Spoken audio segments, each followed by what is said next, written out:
Әле быел birinci тапкыр уза.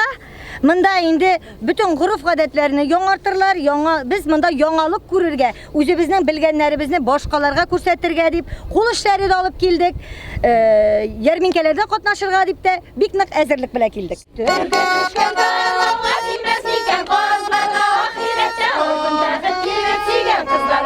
Җиңә шәйләр килгәнсез, асыл күлмәк кигәнсез, сыннар өчен килмәгәнсез, күршер өчен килгәнсез. Шүр килмәгәнсез, күршер өчен килгәнсез.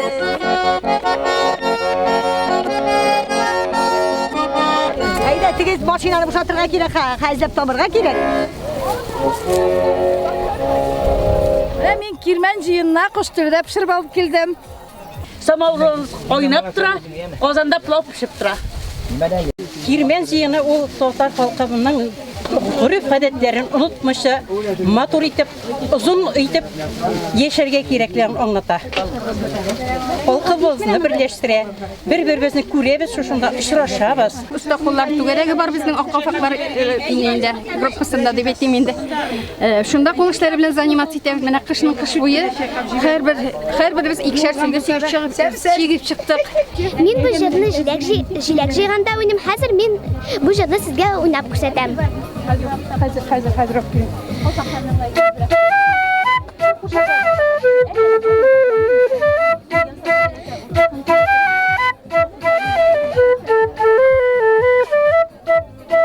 Безнең чишмә балкына,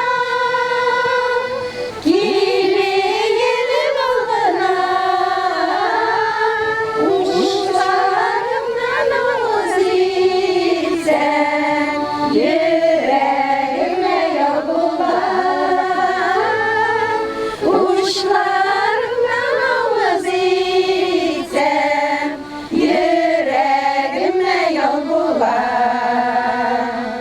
Җыеныбызның максаты беренчедән тарихы 1000 еллар элек башланган шанлы Болгар дәүләтенең төньяк чиген саклау өчен торгызылган бүгенге көндә федераль югарылыктагы тарихи мәдәни мирас һәйкәле булган Кирмәнчек шәһәрчеге комплексының дәрәҗәсен үстерү, тарихын барлау, саклау булса, икенчедән халкыбызның буыннан буынга күчеп килгән гырыф-гадәтләрен, йолаларын яңарту һәм яшь буынга җиткерү. Бүгенге көндә телебезне саклап калу өчен тырышып ятканда, гырыф-гадәтләребезне, үзебезнең тарихи мирасыбызны саклау өчен тырышып ятканда,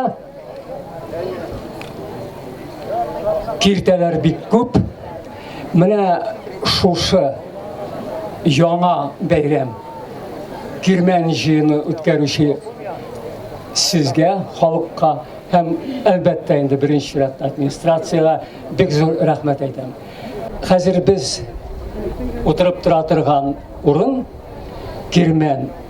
Ул гомумән дә уникаль истәлек. Ни өчен? Чөнки Кирмән тирәсендә беренчедән борынгы шәһәрлек бар, 3 борынгы Болгар авылы бар, һәм ханнар зираты үзегеннән тора. Безнең Татарстанда бит мондый зиратлар бик сирәк. Кирмән ул иң беренче тапкыр урыс елъязмаларында телгә алына 1395 елда. 1395 ел ул 14-нче гасырның ахыры Алтын Урда чоры. 1399 елда тагын бер тапкыр искә алына ул. Икесендә дә урыс ушкуниклары монда сугыш белән киләләр, талыйлар шәһәрне, яндыралар, китәләр. Тел генә түгел, тарихта милләтебезне саклый. Бәлки тарих күбрәк тә саклый торгандыр әле. Чөнки тарих кешегә горурлану хисе бирә. Менә безнең бабайлар нинди булган. Шул бабайларның телен без онытырга хаклымы формасында уйлана башлый. Шуңа күрә менә минем бу тәкъдимгә игътибар белән дә карагыз. Балалар белән килегез киләсе елга. Алар күбрәк булсын. Кулакларның аз гына бер чите белән тыңласалар да, аз гына хотя бы Кирмән дигән сүз хәтерләрендә калыр, исләрендә калыр. Хәтерләүдән курыкма син. Ил үткәнен онытма син. Һәр корыш җир сугарылган шаһид җаннар каннарында. Үткән яулар шәүләсе бар туган якның таңнарында. Һәр нигезнең, һәр авылның, һәр каланың үткәне бар. Гыйбрәт алырлык мирасның калганы бар, киткәне бар. Хәтерләүдән курыкма син. Ил үткәнен онытма син.